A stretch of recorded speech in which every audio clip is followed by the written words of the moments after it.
This is very exciting. We have 6 boxes here. Dragonfly Energy. These would be Battle Born lithium-ion batteries. As we're redoing the entire battery system, the house system on here, we're also upgrading the solar, making a few other improvements.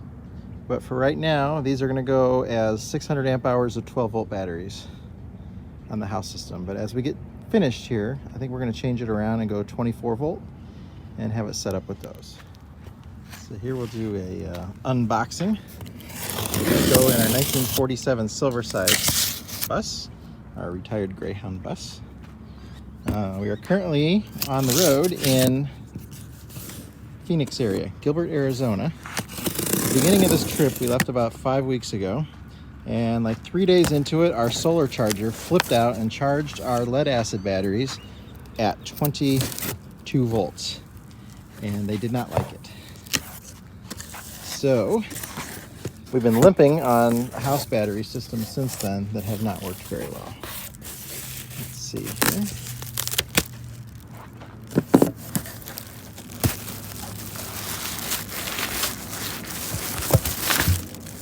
Dun, dun, dun. All right, I'm going to have to set the phone down to get the battery out of here. However, they are not that heavy at all compared to the lead acid batteries. So why did we choose Battle Born? Well, because they're the best. They are also not the cheapest thing on the market. Well, you usually get what you pay for. But I've already been through this with the lead acid batteries. You got to babysit them all the time, okay? The bay has to be vented. You got to constantly check the water levels in them. They're a pain, and this is going to be so much better. And the warranty on lead acid batteries, yeah, they're not quite. You're going to replace them multiple times. These have a 10-year warranty on them. For me, the 10-year warranty, that's a huge thing. And I don't have to babysit them all the time. I don't have to keep pulling them out. And I've moved those lead acid batteries around so many times, taking them out and checking everything on them. I had to desulfate them a couple of times. And I'm really paying attention to how they get charged. And it's still, even as good a care as I try to take good care of them, they're just very temperamental. And you got to be very careful. And then one little thing just screws them all up.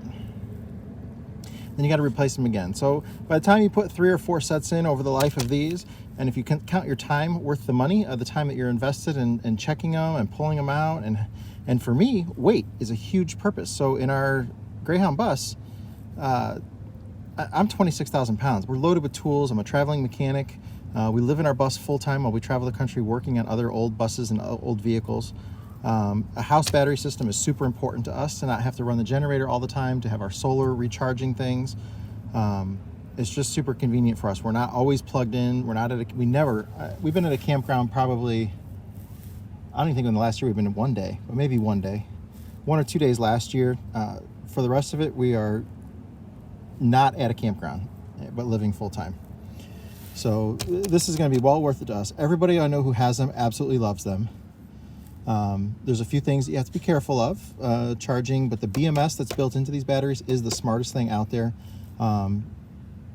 Just everything about them is quality, but yes, they're expensive. And that's the only negative thing that I've ever heard anybody say about these batteries, is that they're expensive.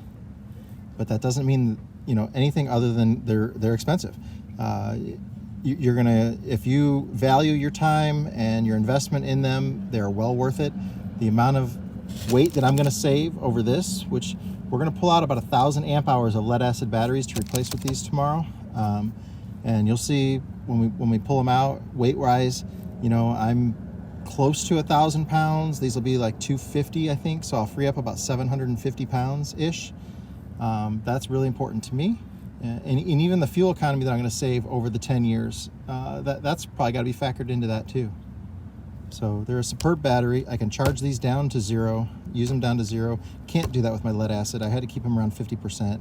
So half as big of a bank of these is equal to what the lead acid was, but that's still not even true, because the voltage falls off so much with the lead acids, especially when they start to get on that lower end, and when the batteries get older. So you replace them a few times, it's worth it. So I got 6 of them to get out of here. Let me get to work. This field that I'm working in this week has lots of old technology sitting out here. I thought it was kind of a neat shot here as I've just pulled out all these lead acid batteries here. So there's almost 1,200 amp hours of lead acid batteries right there at a weight over 1,000 pounds, or maybe close to 1,000 pounds. And then here I have my brand new 600 amp hours of the lithium ion from Battle Born. Much lighter weight, much smaller footprint that it's going to take up in the bus, more capacity, more usable capacity out of these, longer lasting. It's just incredible. Lifting these, I have to tell you, is a real pleasure after I just dug all those out of the inner bowels of my bus. I actually left 2 of them in there. One of them I'm going to add to the lead acid. It's going to go get added onto my start bank for my engine, and then one of them is going to go on for my generator. I'm going to have an isolated, specific, separate battery for the generator. So anyways, it's going to be real fun to get these installed in the bus, and I'll show you where they're going to go here in just a second. But I thought it was just kind of a neat shot, the technology, the old technology in the background, the old lead acid batteries, and then what is the new state-of-the-art stuff right there. So nothing better, longer lasting. I'm really excited to have them, and again, they're so lightweight, I can't believe it. So we've got 6 of them there, and we'll get going on the install here. So this is inside of the bay where the batteries are going to go here. They're going to go back in the corner. That is a 100-gallon aluminum water tank over there that has a 12-volt heater pad on it, and then actually underneath of it is a 110-volt waterbed heater that lays under there. Uses very little power. It's like that one's like 300 watts. But it heats up that fresh water tank and just radiates a ton of heat in this bay. This bay also has all of the black tank, gray water tank, all that stuff. So I never want this bay to freeze. There's a lot of plumbing and stuff in here too. We don't want that plumbing to freeze. So the batteries are never going to get below where the BMS cuts out for a low charge point for temperature, which you never wanted to freeze lead acid anyways, but I had to have some ventilation holes in here because with the lead acid, I was worried about the dangerous gases building up in here, the hydrogen building up in here and having an explosion with a spark or something. So we don't have to worry about any of that. The Magnum inverter is in here in this bay. It's actually right on top here. So we're going to get this all installed. I got plenty of room. I actually have a ton of room left over, and I can't believe how much weight we're freeing up. I'm so excited about that. And there's 600 amp hours of 12-volt lithium ion Battle Born batteries installed in my bay here.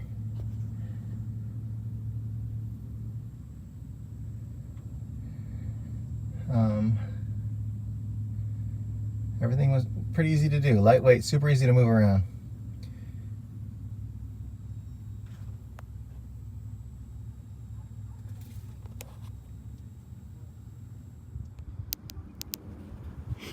This is the bay in the bus where the batteries are, so they're all the way back and to the right, so forward in there.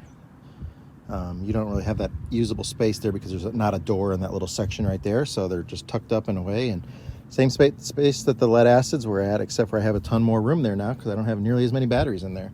So now I have more storage space, more ability to carry more weight. That's all good. Really excited about it.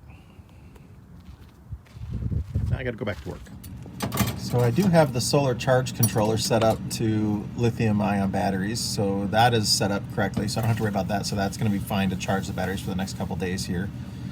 And then again tomorrow I'll find out about the power inverter on there.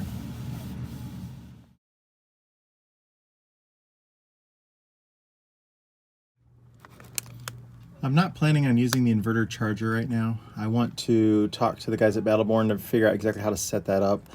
I did put that thermal sensor on there, and I don't think that you still use that, so I'll need to take that off. Not a big deal, that's just real quick, easy to do. But I want to talk to them to figure out what settings I put on here to make sure I'm charging at the right voltage for it. That's easier than reading the directions. I'll just give them a call in the morning.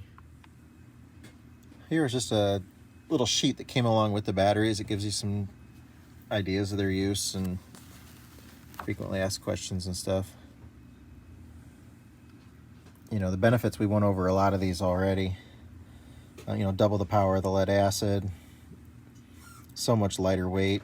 You can discharge them 100%. The output voltage stays flat for most of the cycle. That's great too. The fall off on the lead acid's crazy. They can last a year without being on a trickle charger. There's more stuff there too that you could read if you're interested in that. And then they have obviously lots of other battery options that are available, different amp hours and so on.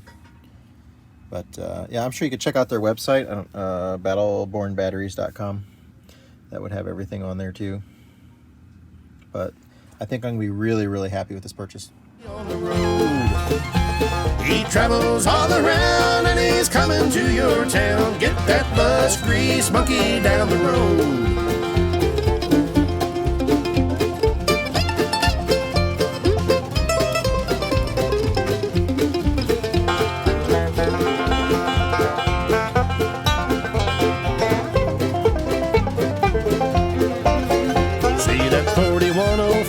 With the propped up engine door, watch that bus grease monkey do his thing.